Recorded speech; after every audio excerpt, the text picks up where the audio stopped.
Operation सिंदूर से बौखलाया पाकिस्तान, जिसने रिहायशी इलाकों को रजौरी के अंदर, पुंछ के अंदर, जम्मू कश्मीर की मुख्तलिफ जगहों के अंदर अपना निशाना बनाया। और इस बीच में काफ़ी मासूम लोगों की जानें भी गई, लोगों के आशियाने बर्बाद हो गए। और इसी बीच में एमएलए रजौरी, इनके कई साथी जो है अलग अलग लोकेशंस पर पहुंच रहे हैं और इस चीज़ का जायजा लिया जा रहा है लोगों का कितना नुकसान हुआ है, क्योंकि लोगों ने इन्हें वोट दिया, एमएलए बनाया और इन्होंने अपने दायित्व को भी समझा, अपनी जिम्मेवारी को समझा। कई एमएलए यहां से इस वक्त जा चुके हैं, लेकिन वाहिद एमएलए रजौरी है इफ्तिकार अहमद, जो इस वक्त रजौरी के अंदर है, अवाम के बीच में है। जिन जिन लोकेशंस पे आप गए, कितना नुकसान हुआ वहां पे? देखिए 4-5 दिन से, जब से ये हालात बने हुए हैं, या उससे पहले भी मैंने पूरा बॉर्डर बेल्ट का टूर किया था।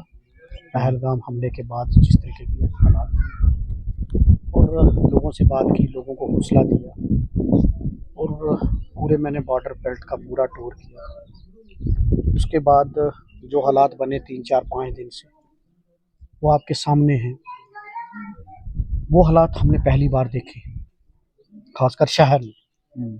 बॉर्डर पर हमारी जो ये कौम है, ये बड़ी दिलेर कौम है। इसने हमेशा सरहदों की हिफाजत की है, और फ़ौज के साथ मिलकर इन्होंने 65 की जंगें भी देखी, 71 की भी देखी, 99 की भी देखी, और आज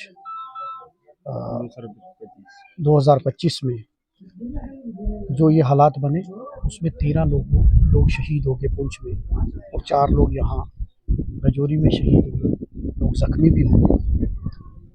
मैंने कल भी हॉस्पिटल में था, मैं वहाँ भी मैंने घायल जो थे उनका भी हाल चाल पूछा। उससे पहले भी हम हॉस्पिटल में गए, ब्लड डोनेशन कैंप मैंने खुद भी ब्लड दिया।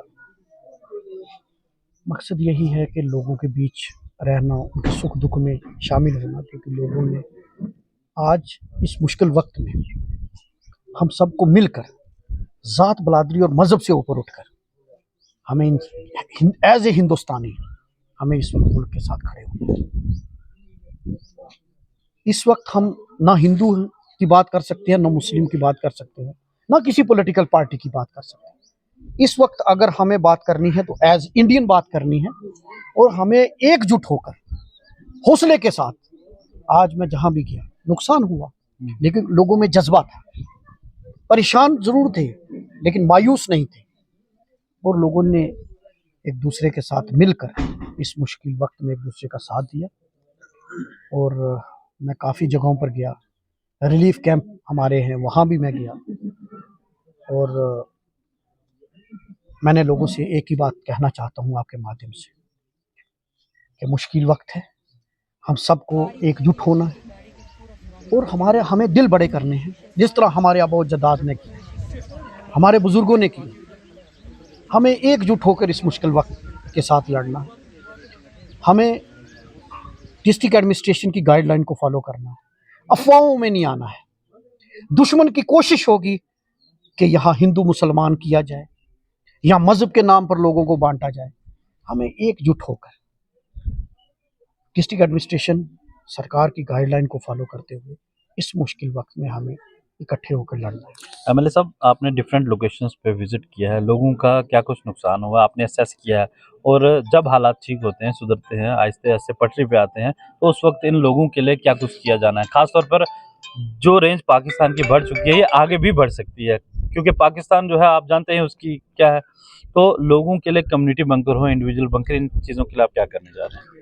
देखिए, सबसे बड़ी बात है कि हमें इस मुश्किल वक्त में एक साथ होना है। नुकसान का मैंने जायज़ा लिया है, उसके लिए जो मज़ीद होगा वो आज भी मैंने और डिप्टी कमिश्नर साहब ने लगभग 1.5 घंटा हमने मीटिंग की है। उसमें हमने मीटिंग करके कुछ लोगों से के साथ भी बात की है। उसमें जो स्टेप लेने की ज़रूरत है वो सरकार लेगी, और हम वो लेंगे। जहाँ जो चीज़ों की ज़रूरत है वो हम करेंगे। लेकिन इस वक्त मैं कहूँगा कि हमें एकजुट होना है। जो जहाँ तक कंपनसेशन की बात है, ये इस हालात से निकलने के बाद हम इस पर बात करेंगे। जो सरकार ने इस वक्त, जो रियासती सरकार ने जो पैकेज की बात कही है, मैं कहूँगा लोगों का नुकसान ज़्यादा हुआ, और जम्मू कश्मीर पूरे में केंद्र सरकार की तरफ से एक स्पेशल पैकेज हो जिसमें लोगों का जो नुकसान हुआ उसकी भरपाई हो सके। लेकिन उससे पहले हमें अपनी जान माल को हिफाजत करनी है। हम सब लोगों को मिलकर लड़ना है और एक दूसरे की मदद करनी है। अगर हम कहेंगे कि सरकारी अफसर आएगा, वो भी हमसे है। हमें एज एक टीम बनकर मैं लोगों से अपील करना चाहता हूँ कि आप खुलकर बाहर आए, एक दूसरे की मदद कीजिए।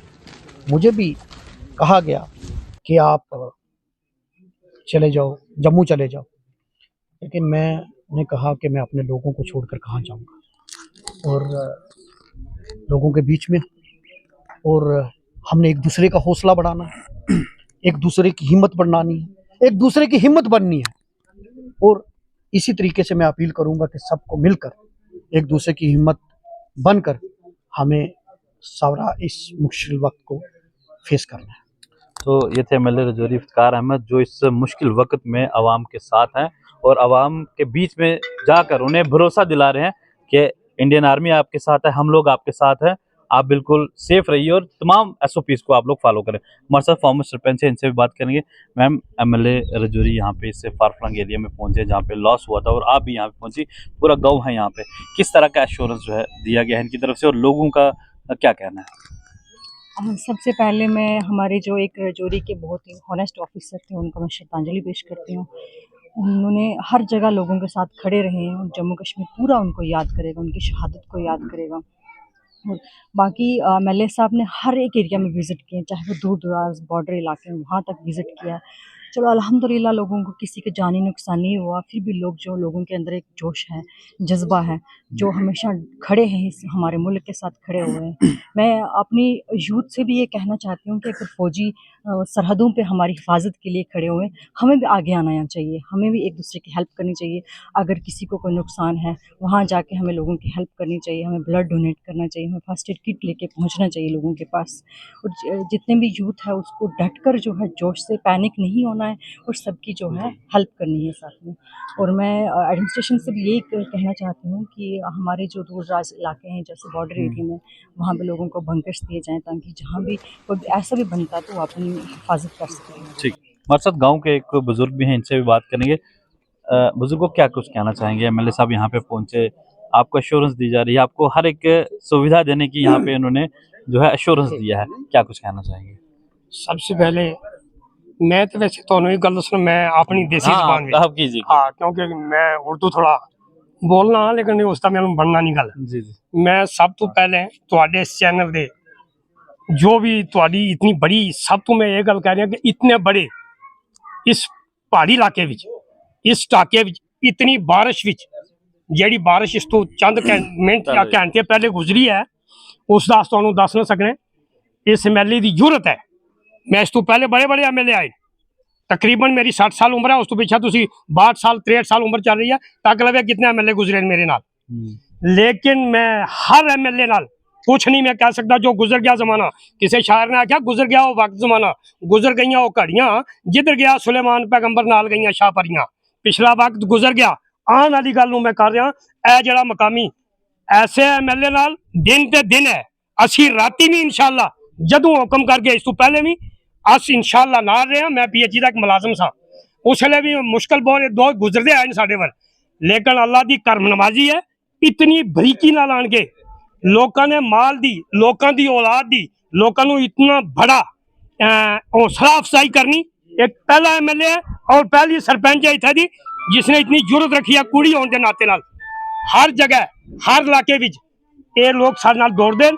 मैं दावे नाल कह रहा तुहानू इंशाअल्लाह असें जो इंस्ट्रक्शन उपरों मिलेगी हाई कमान तक इंशाअल्लाह अस इसके नाल और इन्हां दी हर भरपूर जो हदायत आवेगी उसके ऊपर अमल करांगे। दूई चीज मैं दस रहा, एडिशनल डीसी साहब जेडे इत्थे इन्हां शहादत दा मरतबा पाया, मैं वो गल ना कह सकता, लेकिन ऐसे शख्स नूं करोड़ों सलामा असीं करदे हां कि जिसने अगला दिन मीटिंग की थी, लोगों समझाया, लोगों में फिरे, आज वो लोग साढ़े भी नहीं, आज उन्होंने करोड़ों सलामा करते हैं ऐसे लोगों को। लेकिन अस कह रहे हैं कि अल्लाह ताला ऐसे एमएलए नूं इसकी उम्र भी बरकत फरमाए और साडी हौसला अफजाई वास्ते अल्लाह ताला और इन्होंने हिम्मत अता फरमाए जय हिंद जय भारत। मेरे साथ यहाँ पे एक और भी यहाँ के एक प्रोमिनेंट है, इनसे भी बात करेंगे। सर क्या कहना चाहेंगे इससे फार फ्लंग एरियाज में जहाँ पे शेलिंग हुई, लोगों का नुकसान हुआ, एमएलए सर यहाँ पे पहुंचे, आपके पास क्या कहेंगे? मैं तो ये कहूँगा कि हम अपने एमएलए साहब को बहुत बहुत मुबारक देना चाहते हैं कि वो हर जगह हर गांव में इस मुश्किल घड़ी की में अपने लोगों का जो पता कर रहे हैं। ये लोग एमएलए साहब हमारे लोगों की आवाज़ हैं। इन्होंने बड़ी बड़ी पहाड़ियों पर चढ़कर भी जाके अपने लोगों का जहाँ जहाँ नुकसान हुआ है वो देख रहे हैं और अपने ये एडमिनिस्ट्रेशन तक भी बात पहुँचा रहे हैं। मैं कुछ ना कहते हुए ज़्यादा मैं इनसे यही अपील करूँगा कि हमारे गाँव हमारी पंचायत में जो है ये इंडिविजुअल बनकर के बजाय हमें अगर कम्युनिटी बनकर दिए जाएं हर मोहल्ले में, ताकि हमें आगे के लिए हमें ये परेशानी ना आए।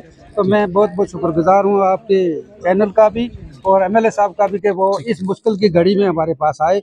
हम बहुत बहुत शुक्रिया। ठीक है। तो जी मीडिया की टीम आज पहुंची थी रजौरी के अलग अलग लोकेशंस पे जहां पे शेलिंग की वजह से लोगों का नुकसान हुआ और एमएलए रजौरी ऐसे ऐसे इन इलाकों में पहुंचे ताकि लोगों के हुए नुकसान को जाना जाए, असेस किया जाए और इन लोगों के नुकसान की भरपाई की जाए। यहाँ के लोगों की यही मांग है कि यहाँ पे कम्युनिटी बंकर जो है वो दिए जाए और एमएलए रजौरी ने इनसे वादा किया है कि बहुत जल्द आपके यहाँ पे जैसे ही माहौल थोड़ा ठीक होता है तो आपको यहाँ पे कम्युनिटी बंकर दिए जाएंगे और उसके साथ साथ में जो और भी मांगे थी इन लोगों की वो भी यहाँ पे जल्द से जल्द पूरी होंगी। और इसके अलावा जो एसओपीज बताई जा रही है एडमिनिस्ट्रेशन की तरफ से, सरकार की तरफ से, उन्हें ये लोग फॉलो करें और अगर पाकिस्तान की तरफ से दोबारा शेलिंग होती है तो कैसे अपने आप को महफूज करना है, इन तमाम तर चीजों को लेकर भी यहाँ पे गौर व फिक्र किया गया। अपने साथी शाहनवाज के साथ राजौरी से जी मीडिया न्यूज के लिए मैं अंकित केसर।